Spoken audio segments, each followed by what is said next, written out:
Good afternoon, ladies and gentlemen. This is Lounging with Lisa, the video series that has me looking like a cone head. Okay, there, that's a little better, I guess. I don't know if it is or not. Anyhow, I just thought I'd give you an update on my life. I have spent the afternoon really more or less looking at every so-called conspiracy theory ever. Not really everyone, because I think everything has a... How many times can I say everything has a conspiracy involved? It's crazy. I've looked at Flat Earth. I've looked at, the Laurel. Well, this isn't really a conspiracy. It's really interesting. It's actually true, as many conspiracies are, ladies and gentlemen. I looked at this Laurel Canyon deal where the CIA infiltrated and kind of, I guess, invented, for lack of a better description, the hippie movement. And it was... to make the anti-war people look kind of kooky.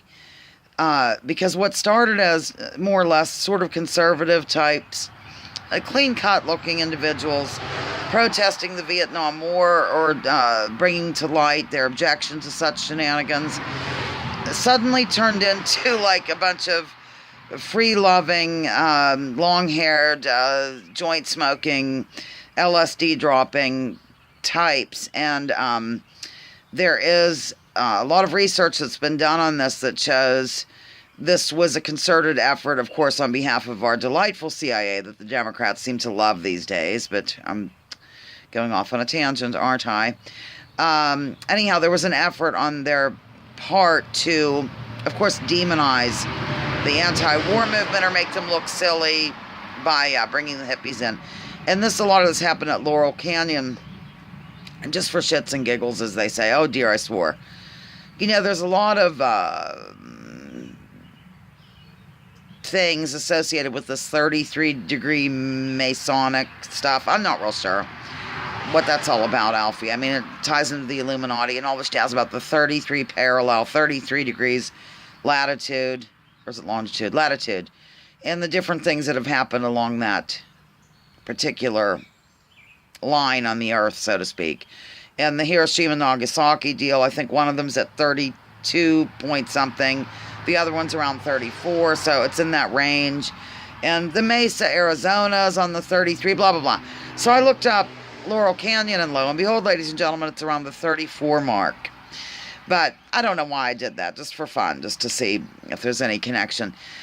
Anyhow, moving back to this deal at Laurel Canyon, yes, it's really fascinating. And a lot of these rock stars and whatnot that I guess gathered out there or came to be out there or did whatever it is they did out there at Laurel Canyon, they had a family background in military. Jim Morrison's father, you know, there's a conspiracy that Jim Morrison is really Rush Limbaugh now. He morphed into Rush Limbaugh, faked his own death, became Rush Limbaugh. Okay, his father was a bigwig naval individual who was instrumental in this Gulf of Tonkin false flag operation, ladies and gentlemen. So, anyhow, yeah, Jim Morrison, let me tell you a bit about that. All of a sudden, he sort of arrived on the scene, and there was an author that did a complete expose about this whole situation out at Laurel Canyon. I forget his name. His first name's Dave. Something might sound a little Irish, last name Mick something. I could be wrong. I don't remember. He died, though. He had cancer and died. So, I don't know. Check out Dave. That's really helpful, I'm sure. Did a total expose about this and about the Morrison connection and blah, blah, blah.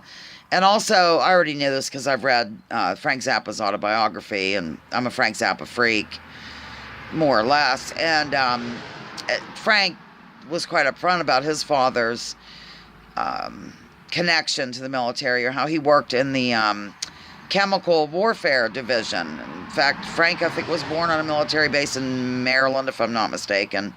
And then at 7 years old, they moved out west to California. But he was also involved in this Laurel Canyon thing. But Zappa was a different creature, if you remember. He wasn't into, I guess, the counterculture in terms of dope smoking or any of that jazz. He was pretty anti-drug. And also, he warned about the military-industrial complex and about a lot of the stuff that we see isn't really true, and avoid television and stuff like that. So I think he, I don't know, was a different creature in terms of the whole Laurel Canyon connection. Oh my God, I can't believe I'm just blathering on about this. Yes, I can. That's what I do, ladies and gentlemen.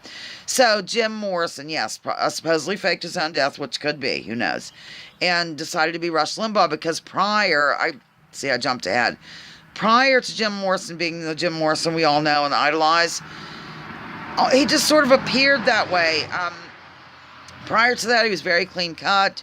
Evidently, there's a photograph of, he's posing with his father on the deck of some ship that his, dad was involved with or whatever. And very clean cut, very collegiate looking. And all of a sudden, bing, bang, boom, he turns into this sort of hippie guy and a lead singer who had real no background in music at all. Didn't know how to play an instrument, didn't know how to read music, was suddenly the singer of the Doors. And then the day that he died, now I don't know if his death was fake, but I just wanted to do that. The day that he died was the same day, ladies and gentlemen, that his father gave a speech about retiring, or I don't know what the deal was, but Jim Morrison died and his father either retired or gave up the goods or did something, and they were both done with their missions. Woo. I'm going to get that guy's name, that Dave guy, and get back with you because I can't be doing this. All right, Lounging with Lisa, the video series that has me rambling and investigating I investigate conspiracies so you don't have to. How's that?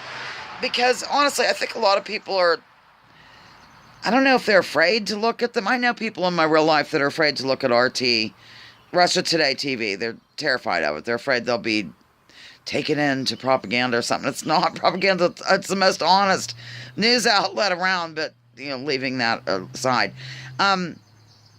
Yeah, so I will do the conspiracy checking for you, but then you're going to have to believe me. And how do you know I'm not controlled by the CIA, ladies and gentlemen? Signing off.